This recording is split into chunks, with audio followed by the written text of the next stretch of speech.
Most option traders, they don't lose money because they were wrong. They lose money because the second that a trade goes against them, they do the worst possible things. And by the time the dust settles, the loss is likely way more than it ever needed to be. So in this video, I'm going to walk you through my 10 years of experience of exactly how to manage losing positions and not have the permanent money loss damage that most retail investors have. So the first thing that we have to talk about is like literally right after you open an options trade, or even if you had it open for a little bit of time, it goes against you and you see some red and you're just like, do I have to do something? Like, what am I supposed to do with this red position right now? Do I cut my losses? Do I add more? Why did I even enter the trade from the get go? Like, you're probably thinking of all these things right there. And if we just take a look at my account, I'll kind of like pull it into here. It's like my day change when I'm recording this video, I was down $13,477. Am I panicking? Am I freaking out? Do I feel like I have to automatically just go do something because I see a little bit of red for the day? So what happens is if most people would see this account, they would be like, oh my God, $13,000 lost for the day. I need to do something about that. I need to remediate this right now and go on damage control. Like when the stock market's going up, everybody loves it. Everybody is happy. But again, like there's so much volatility along the way. You're going to have times where you enter a trade that you are so highly convicted of. Maybe you're buying call options or buying shares or selling put options, whatever bullish strategy you want to do. And you realize that you entered the trade maybe right here and then it goes down. But maybe you're correct. But maybe you just have to be a little bit patient when you're having that red in your portfolio and the trade is initially going against you. Like, guys, I can't tell you how many people I've talked to where they have a position opened up on a very bullish company, very bullish setup, but there's just a lot of short-term volatility. So they panic, they sell when they see a little bit of red in their accounts, and then the second that they go to sell, you know that the share price is going to go way up to the moon and they're going to leave all this money on the table. It's just this psychological factor with investing that most people just think like, I want to buy and I only want to see green every single day from there. But the market's volatile. It's very bumpy. It's like a roller coaster. And you have to accept that when you enter into these trades, guys, like think about this. When you enter these trades, it's going to be very bumpy. You're not going to see green every single day. That's just a way that it's going to go down. And this kind of ties in perfectly like, why did you enter the trade from the beginning? Why did you enter the trade from the get-go? Like down here, let's say you were bullish on the NASDAQ and you want to go buy call options for a 1-year leap call option or something like that. Like, why did you enter right here? Like, sure, it would have been better to enter right here and time the bottom of the market perfectly. But, if you get the bottom of the market perfectly, you probably just got lucky. Like, don't try to time the bottom of the market perfectly as a side note. But, like, why did you enter right here? What is your thesis? Are you bullish? Do you feel like the NASDAQ is undervalued? Do you feel like the earnings per share is going to grow and profits are going to go way up and to the right? Because you guys know that if profits go up and to the right and you get in at a very good valuation level, you're probably going to make money on that company or that ETF that you buy, but it's going to be very bumpy in the short term still. So as you guys know on this channel, I draw this line all the time, and that's not what this video is about, but this is roughly the earnings per share growth line of the NASDAQ. So it's like when you're buying in down here, yes, you're getting in at a good valuation level, but it doesn't mean there's still not going to be a lot of volatility. And maybe if you wanted to buy a 1-year leap call option right here, and you just say, oh, I bought the leap call option on August 8th of 2022 on the bottom there, and now you're looking October 10th of 2022, and you're just like, geez, like I'm down all this money right now. Like, what do I do? Is the market going to keep going down? It's like, why did you enter right here? And if you were bullish right here, don't you think that you should maybe be a little bit more bullish down here because it's cheaper and farther away from the earnings per share growth line? You should be. But the problem with most retail investors is they just can't stand to see this red. So most people would buy right here, sell right here. Maybe they see a lot of volatility and they're just like, oh yeah, I was right. Like the stock's going nowhere. And then bam, it just goes up in moons and you just like sold at the worst possible time down here. So that's why it's like when you enter and the share price goes down, you should be even more bullish, more compelled, and maybe even want to add to that position. But hey, maybe when you added, something fundamentally changed, like China invaded Taiwan, World War III, massive tariffs, like something truly really bad for the market in the long term. Maybe the story did change and maybe you should realize the loss rate here. But most of the time, the story doesn't change. It's just day-to-day volatility in the stock market. So when you understand that, you need to keep your emotions in check and keep a level head and keep your pants on, as I call it. And you guys know that the number one thing that moves the price of a stock in the long term is where the profits go. If the profits are going up and to the right, the stock is naturally going to bounce above and below that line in the long term. So focusing on this little short-term volatility period right here, that is kind of like a fool's game in what most retail investors do, simply because they can't seem to look at the red in their accounts for a couple days or a couple weeks until you give the trade time to actually play out. So when you're getting in this general valuation level right here, and you know EPS is going up and to the right, it's very likely that you are going to make money on that trade if you just have the patience to hold it. Now, to build on that a little bit more with something that is so critical to understand that I wish I would have learned 10 years earlier, it took me so long to realize this, is that there's this fictional character called Mr. Market. And Mr. Market corresponds to a manic, depressive, crazy, emotional person that's basically knocking on your front door every single day and offering you share prices of things that you could buy or sell. Every single day, he's like, oh, I'm optimistic, the share price is going up. Oh, now I'm depressed, the share price is going down. Mr. Market's just going all over the place all the time. And when you understand that, Mr. Market doesn't really know what the true company should be trading at. You just know that he's offering you prices that are overvalued and some prices that are undervalued. You just know that all that day-to-day volatility of share prices that he's offering you, it's just there to serve as opportunity to capitalize. Opportunity to sell when things are too expensive, opportunity to capitalize and buy when things are on sale. So again, when Mr. Market is offering you, the share price of the NASDAQ right here, quite a bit of ways below intrinsic value, but you still have a lot of volatility like, hey, he's nervous and pessimistic right here, but then he gets worse and worse and worse and things go downhill from there. It doesn't mean that intrinsic value is actually going down of the thing that you're buying. It just means that the short-term emotional signal versus noise ratio, there's a lot of noise right here. But the signal is this. The signal is the earnings per share going up and to the right. So even if you get in anywhere in this time frame down here when Mr. Market is just freaking out and being emotional, just think of him as like the total collection of all investors out there participating every single day. They're emotional. They're just trying to figure out what is something worth. And when you're getting in somewhere in this general undervalued territory right here, it's worth it. It's compelling to hold for the long term. But again, when you see this day-to-day short-term volatility in your account and the story hasn't changed, but Mr. Market just got a little bit more nervous for whatever reason, that does not denote a time to sell. But again, like I said before, if Mr. Market is nervous and the share price is going down and something really bad has happened, yes, the story changed. You really should sell right there. But like I said, like the story usually doesn't change. It's usually just short-term Mr. Market volatility. And on top of that, like what most people do once they get this short-term volatility is they feel like they have to do something. Maybe they want to hedge. Maybe they want to roll. Maybe they want to reduce their position size. Maybe they just want to do something. Like everyone feels like, okay, the share price went up, I got to do something. The share price went down, I got to do something. So when the share price is going down, I feel like I have to do something is what most people go to say. So it's like, again, if you liked it right here, if you felt like whatever you're buying right here is below intrinsic value, the overall macro thesis looks good, your thesis on the company is very strong, this company has a moat, they have pricing power, good valuation, and they have a durable competitive advantage. If you fit the criteria for the build for that company, why on earth are you bullish right here, but not more bullish down here? Why do you want to go and hedge your downside right here? Like, we all know that Warren Buffett's one of the best investors of all time. Have you ever seen Warren Buffett panic selling when the stock market's going down? No, you haven't. You've seen him buying more when the stock market's going down. He doesn't always feel like he has to do something like trim his risk and trim positions and buy put options or something like that to hedge his downside. Like, that's not where the money is at. The money is to buy things when they're on sale when most other people are freaking out. So when you sit there and act like the typical retail herd investor of buying in right here, like you got your buy correct, but the problem is you saw a little short-term red, you're like, oh my God, I need to go buy puts to hedge or I need to trim because I have too much risk. It's like, what was your thesis right here? It should be stronger down here. You shouldn't want to trim down here. You should want to add down here. Like that's when you want to do it. And yes, like for tax loss harvesting purposes, like if you want to go roll your position, you could go do it right here. Like let's say that you sold puts up here and then it went down and you did like 1 or 2 years sold puts from there. Like I talk about portfolio secure puts all the time on this channel. Other videos cover that. But it's like if you did a 2-year sold put right here and you have a little short-term loss, why not just go, you could go roll the position if you want, but the key caveat here is to go and reopen it right away immediately.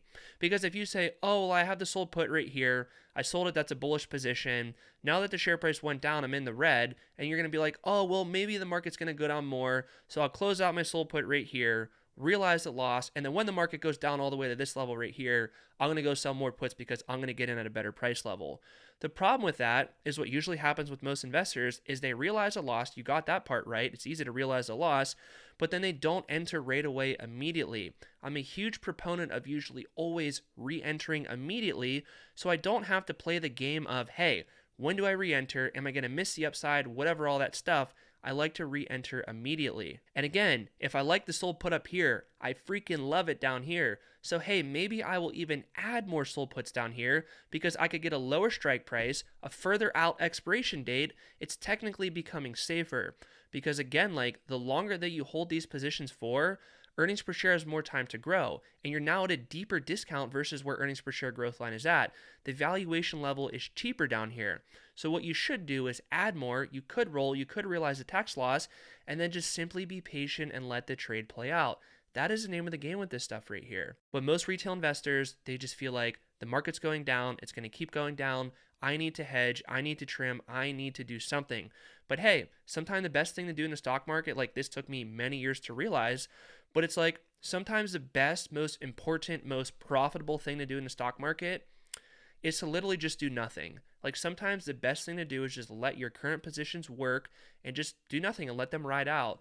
Because as you let them ride out, as you sit through the day-to-day volatility, earnings per share continues to go up and to the right in the background. And as that grows, the share price is going to be like a magnet to that in the long term. There's almost 100% correlation with that.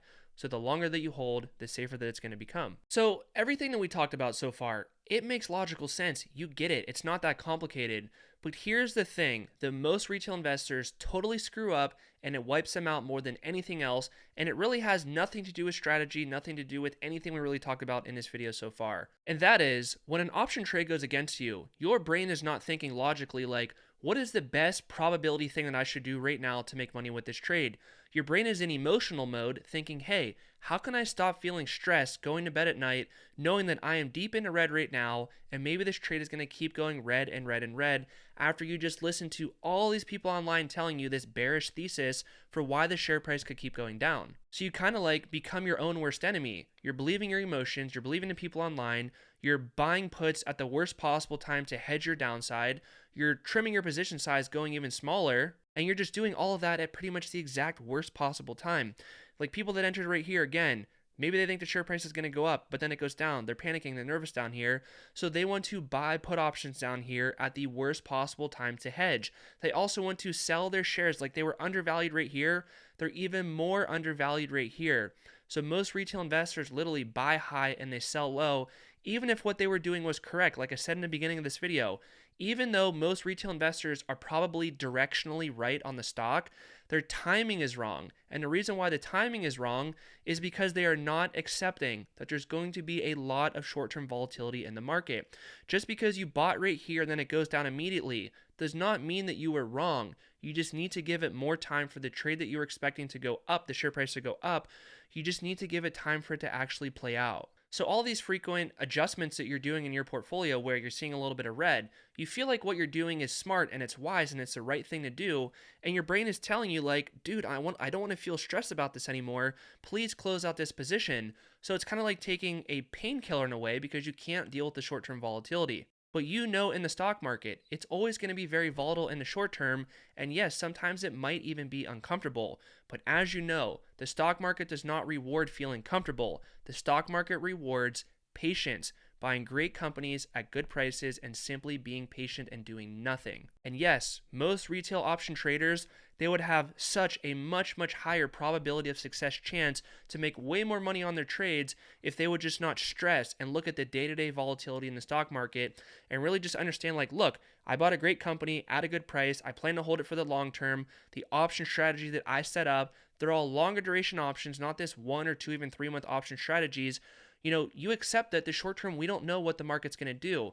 But in the long term, it's clear and it's obvious if you buy great companies at good prices, good valuation levels, good earnings per share growth, those stocks are likely to go up and to the right. Like there's almost a 100% correlation between where the earnings per share profits go and where the company is going to go to. So when you get in at a good price, profits are going up, you're very likely to make money in the long term with a lot of short-term volatility. Now, hands down, the most important thing ever that I've learned in my investing career, bar none, over 10 years of doing stocks and options, is this idea that you have to know what you own and why you own it.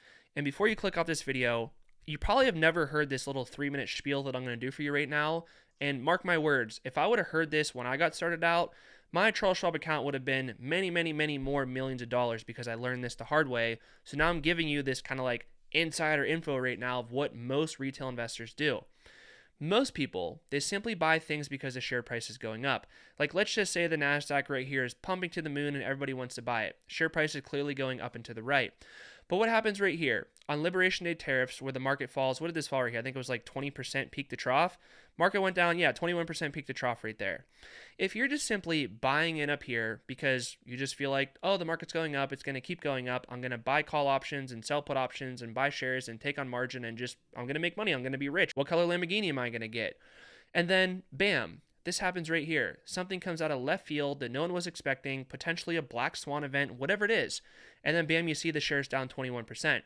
It's like you bought up here with no conviction. When the share price goes down and you see all that red in your portfolio, almost every single retail investor right here, they are almost all going to panic sell right here on the bottom. Like this line right here is literally what most retail investors see the market doing right there in the short term.